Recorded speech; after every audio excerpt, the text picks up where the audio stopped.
Hello future doctors, how are you all? Welcome back to MedSteps YouTube channel. So today we are going to discuss cardiovascular physical examination in clinical skills series. So if you are seeing here, step by step we are going to learn in a simple and easy to understand manner. So whenever you are an MBBS student, or if you are preparing for your FMGE examination or USMLE student, so this is the main section will help you to master in cardiovascular examination. Along with that, for your clinical posting and OSCE exams and practical exams and ward rounds.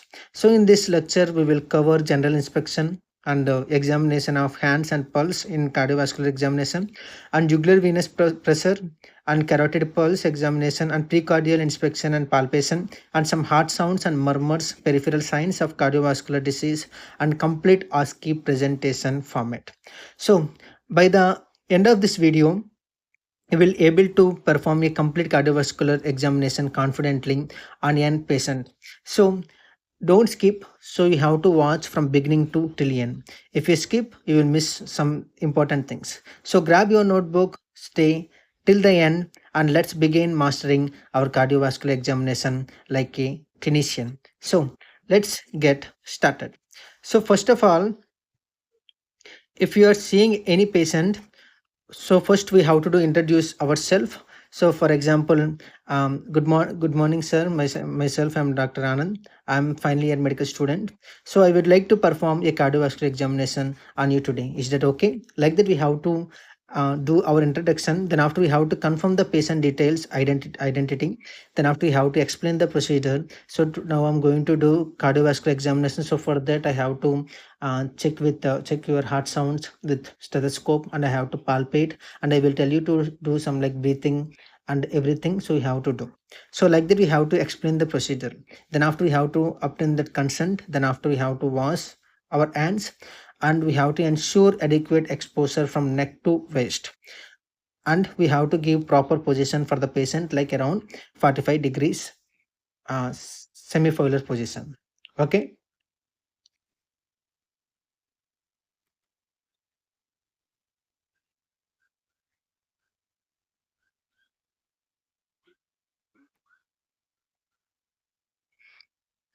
So let's start. First of all, as I told you before, we did introduction and consent and washing hands.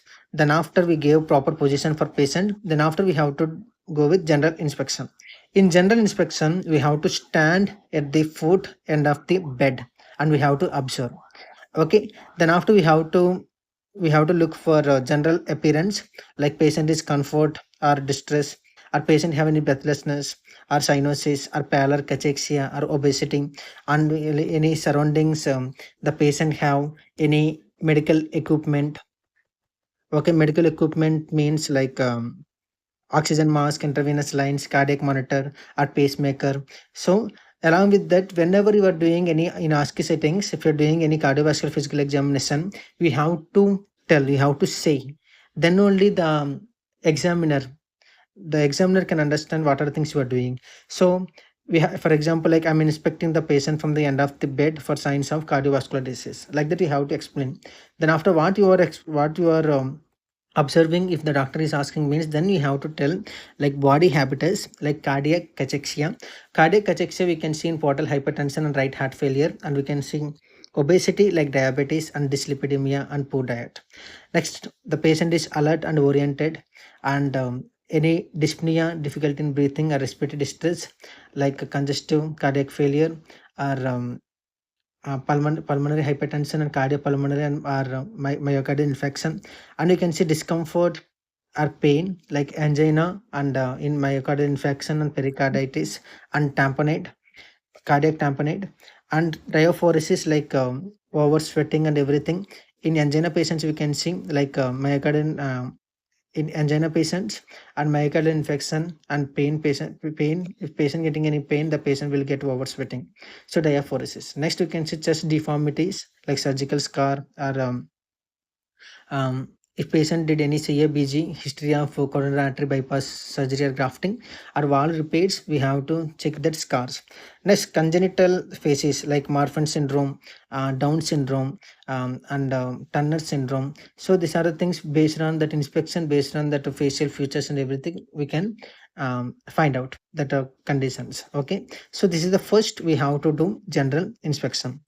Then after we have to ask the examiner vitals. So in vital signs, we can see pulse. If pulse is like tachycardia, increasing heart rate means, then you have to suspect patient have shock or myocardial infection or pain and anemia. So the pulse will be like regular and irregular, or irregular or regular means we have to suspect patient have atrial fibrillation or with or myocardial infection or more amount of alcohol intoxication, mitral regurgitation and stenosis we can see in pulse tachycardia things. So next, low volume. In low volume we can see like the pulse to that volume and the rhythm and everything will reduce. So here we can see in low volume the shock, the patient will be in shock like hypovolemic shock or something. Then after in myocardial infection and cardiac tamponade we can see reducing volume. So next we can see that is respiratory rate. In cardiovascular system, anything related to heart or circulation, the patient will get a tachypnea, like it indicates shock and myocardial infection and pain and anemia. So next we can see that is blood pressure. Mostly we can see in cardiovascular examination that hypertension patients like pain, essential hypertension, and hypertension will be like shock and heart failure. Next we can see that is temperature. In temperature we can see like fever and infective endocarditis and pericarditis and myocarditis. So next we are going to see the examination of hands. So whenever you are inspecting the hands, we have to look for first one, clubbing. Why clubbing? Clubbing associated with some congenital heart disease or infective carditis, endocarditis. Okay, so chronic cyanosis, example like cyanotic heart or infective endocarditis, we can suspect if patient have clubbing. So we will I will make one video how to find out that club, how to do the clubbing and everything, like proper demonstrate a physical examination upcoming videos. Okay, so next we can see here that is peripheral cyanosis. Peripheral cyanosis means like bluish discoloration we can see in heart failure and pulmonary edema patients. Next we can see that is splinter hemorrhage. This is the main important thing, splinter hemorrhage. This splinter hemorrhage will suggestive of infective endocarditis. And ossular nodes. This ossular nodes, painful nodes on finger tips. And JNV lesions also we can see that is JNV lesions, that is palms infective, painless lesions on palms and soles. Next we can see that is xanthomata. Xanthomata will be like hypercholesteremia. That means it will be like cholesterol present in tendons, and we can see dyslipidemia. We can see. Okay.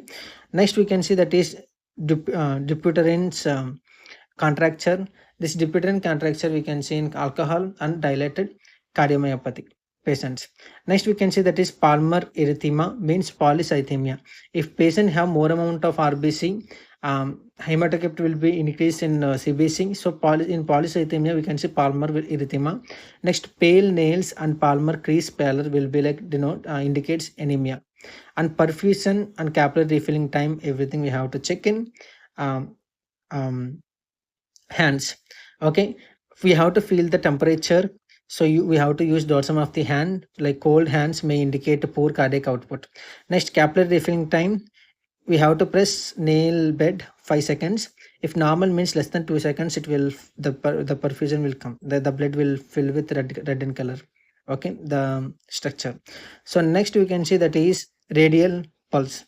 In pulse we have to assess rate, like normal will be like 60 to 100 beats per minute, and we have to check rhythm, regular and irregular, and we have to check volume. The volume will be like normal, weak or bounding, and we have to character that special pulses. Like for example we can see special pulse, that is we called um,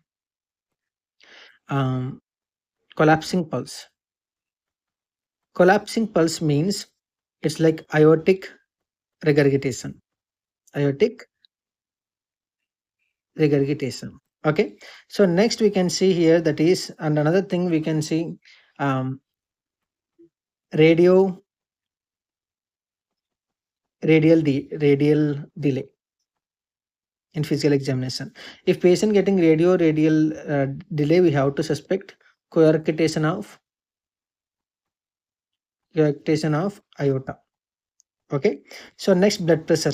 We have to measure the blood pressure in both arms. The normal will be like 120 by 80 mmHg. So I would measure the blood pressure in both arms. So like that we have to mention during examination. Okay, so we covered this rate correction of aorta and delay, and track marks will be like if patient have any intravenous drug abuser, the patient we can see track marks. We have to suspect patient will like have infective endocarditis. Next, face examination. In face, first we can see conjunctiva. Okay, the conjunctiva will be we have to inspect the conjunctiva. The conjunctiva will be like pallor, and if you're seeing eyes, in eyes we can see that is in eyes we can call um, corneal arcus. If patient have any hypercholesteremia, we can see that corneal arcus, and xanthelasma. We can see like yellow planks around eyelids, um, and periorbital cholesterol is associated with hypercholesteremia. So if you're seeing conjunctive pallor, we have to suspect patient have anemia. Icterus, jaundice. Xanthelasma we already discussed. Fundoscopy for Roth spots means we have to suspect infective endocarditis, and arcus senils means signs of CVD risk factors. Okay, next we can see mitral phases or malar rash. If patient have malar rash, we have to suspect the patient have mitral stenosis. Next, if you're seeing mouth, we have to inspect the oral cavity. We have to look for central cyanosis like a blue tongue, and poor dentition risk factor for infective endocarditis. So in mouth we can see hydration.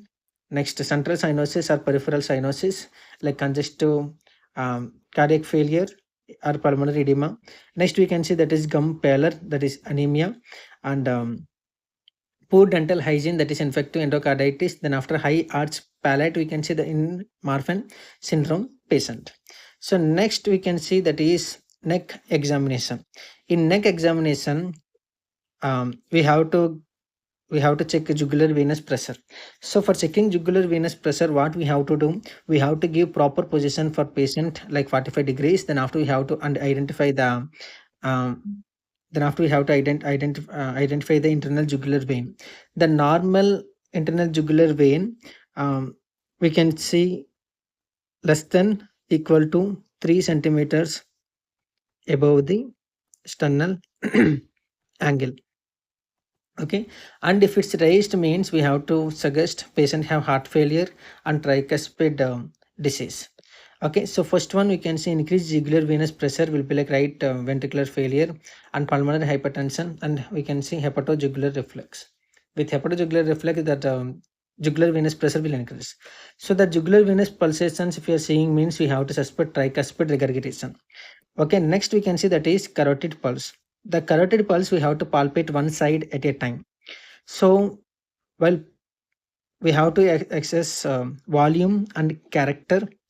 Okay, volume and character. If slow rising pulse means we have to suspect aortic stenosis, like bounding pulse, we have to suspect aortic regurgitation. That carotid broods means carotid stenosis and atheroma. Okay, so these are the main important things. So next we are going to focus on I forget to mention here.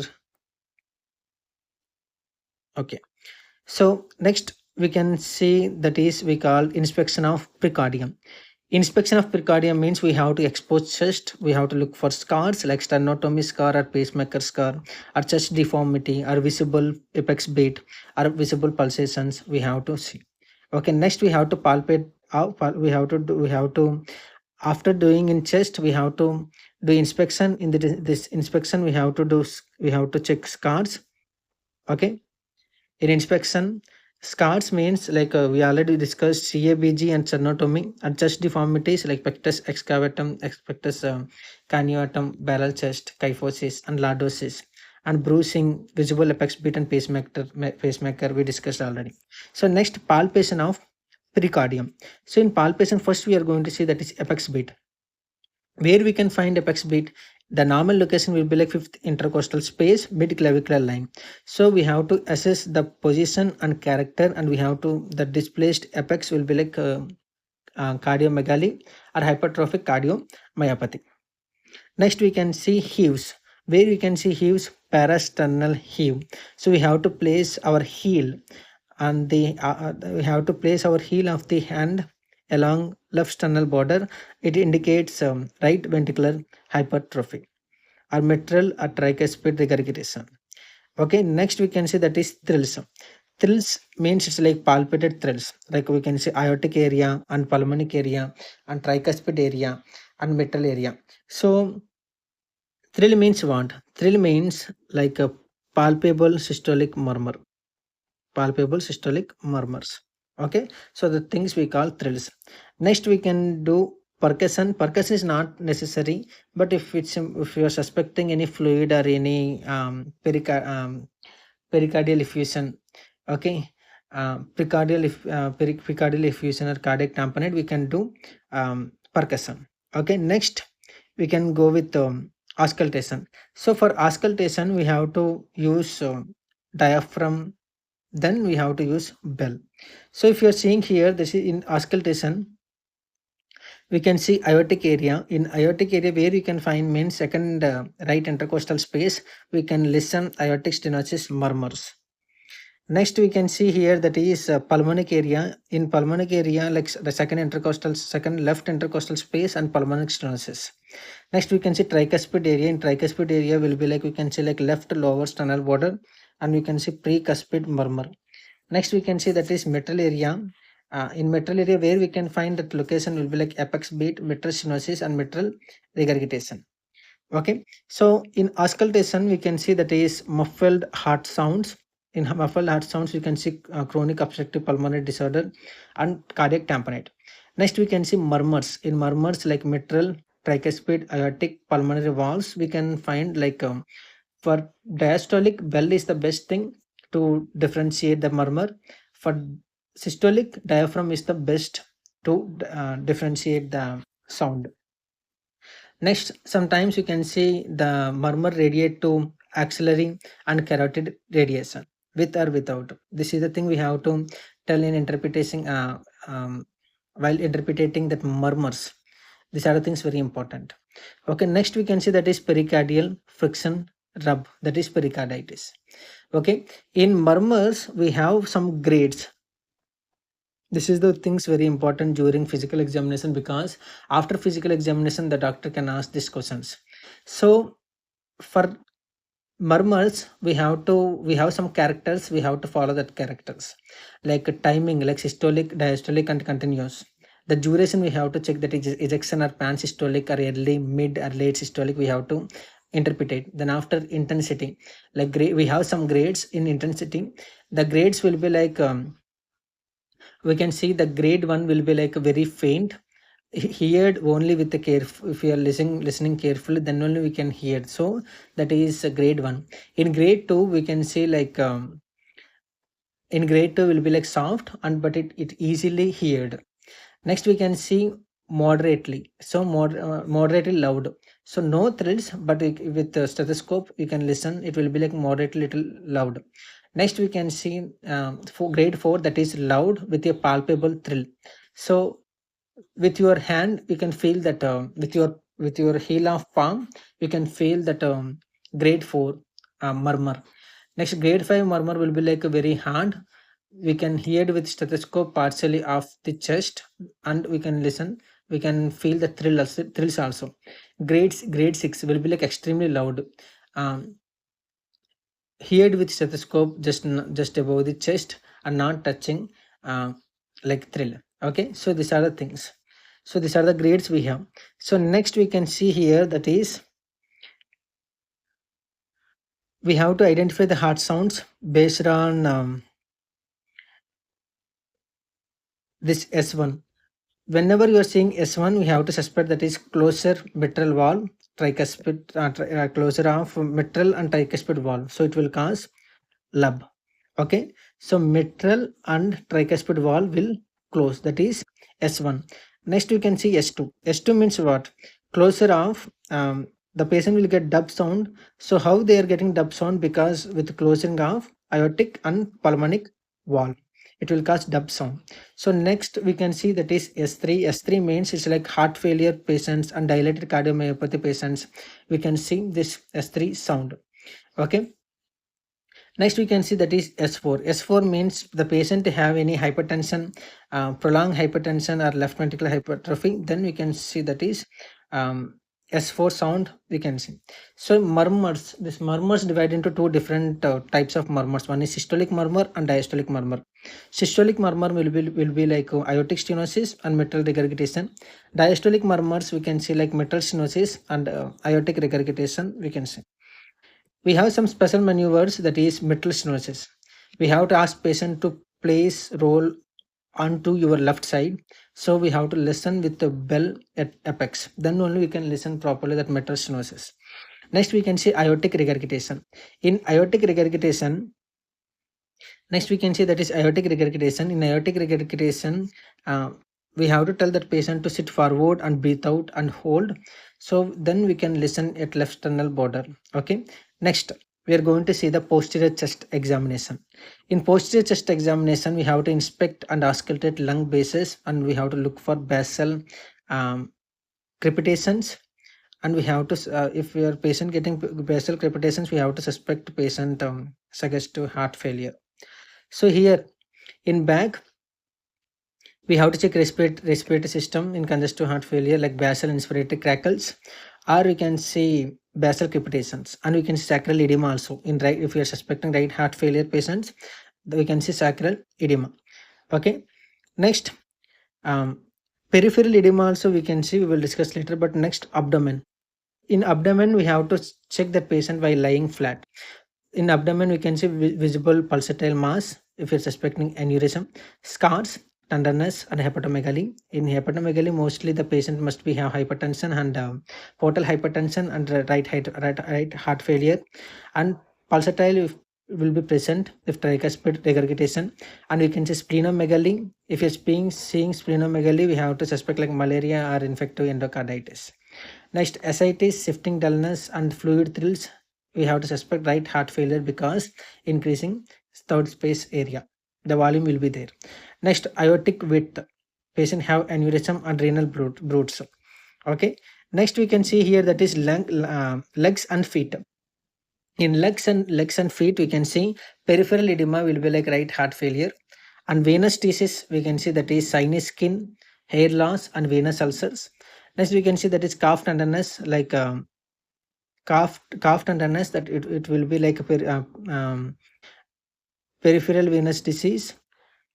Along with that, we can see pulmonary embolism. Next, arterial ulcers or pulses, popliteal, dorsal pedis, and posterior tibial.